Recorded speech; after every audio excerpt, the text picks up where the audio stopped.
உள்ளவங்க யார் மேலேயும் எந்த வருத்தமும் கிடையாது, கோபமும் கிடையாது. அன்றைக்கு மதுரையில் சொன்னேன், திரும்பவும் அதை தான் சொல்றேன். ஒரே ஒரு நபரை, அவரை சேர்ந்த ஒரு சிலரை, அண்ட் அதர்ஸ் அப்படிங்கிற மாதிரி, அவர்களை தவிர எனக்கு யார் மேலேயும் வருத்தம் இல்லை. நான் ஏன் ஓப்பனா சொன்னேன், திருப்பி அதே சொல்ல வைக்கிறீங்க.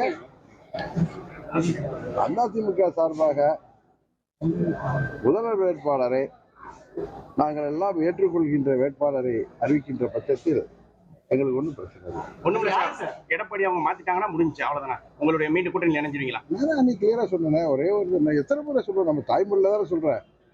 நான் சொல்லியிருக்கேன், முதலமைச்சர் வேட்பாளரை, எங்களுக்கு துரோகம் இழைத்த ஒருவரை ஏற்றுக்கொள்வதில் எப்படி முடியும்? நீங்க ஏத்துக்குவீங்களா? யாராவது ஏத்துக்குவாங்களா? எங்க தொண்டர்கள் ஏத்துக்குவாங்களா? அதனால வேட்பாளரை மாற்றிவிட்டால், வேற யாரை வேண்டுமானாலும் வேட்பாளராக அறிவித்தால் அதை ஏற்றுக்கொள்வோம்.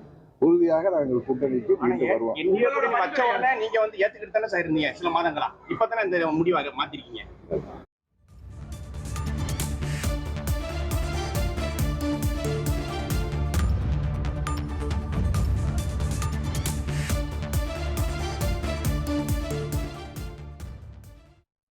வந்திருக்கக்கூடிய முக்கிய செய்தி என்னன்னா, என்டிஏ கூட்டணியில் ஓபிஎஸ் டிடிவி இணையணும்னு அண்ணாமலை வந்து கூறியிருந்தார். நாங்கள் இணைய தயார், முதலமைச்சர் வேட்பாளரை நீங்கள் மாற்றினீங்க அப்படின்னா நாங்கள் இணைகிறோம் அப்படின்னு திரு டிடிவி தினகரன் கூறியிருக்கிறார்.